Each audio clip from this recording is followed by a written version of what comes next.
Hello বন্ধুরা, আসসালামু আলাইকুম। আমাদের পিছনে যে আম গাছ হয়েছে আপনাদের সাথে শেয়ার করেছিলাম, পাশের বিল্ডিংয়ে। যাই করে আঙ্কেল আমাদের মেয়েদের আম খেতে দিয়েছে, এই আমটা কাটতেছি। দেখুন আমটা কীরকম, এই যে আরও পাকতো।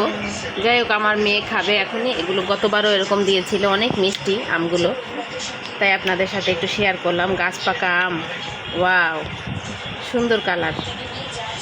এটা পাকলে আরও কালার হবে, আরও সুন্দর রং হবে।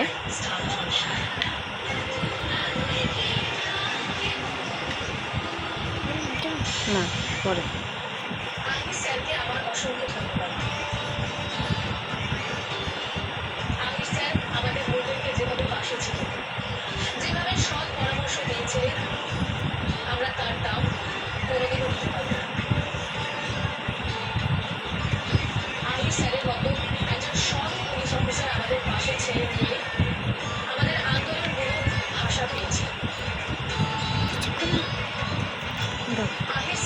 আমি আমের কিন্তু নাম জানি না, আমাদের বাড়িতেও আম আছে। যাই হোক, ঢাকাতে থেকে তো আর বাড়ির আমের কথা বলা যাবে না।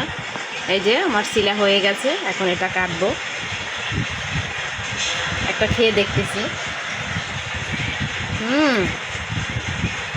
অনেক মিষ্টি, গাছ পাকা আম তো, সব আম পেরে ফেলতেছে। 4-5 দিন ধরে আজকে আম, ওটা ধরো, 4-5 দিন ধরে আম পাড়তেছে, বস্তায় বস্তায় আম, প্রচুর আম হয়েছে। এখন তো প্রায় জায়গায় ফলন ভালো হয়েছে। যাই হোক, এই হচ্ছে গাছ পাকা আম খাচ্ছি। সবাই ভালো থাকবেন, টাটা। এই হচ্ছে আম, কেমন হয়েছে প্লিজ একটু কমেন্ট করে জানাবেন। আসসালামু আলাইকুম।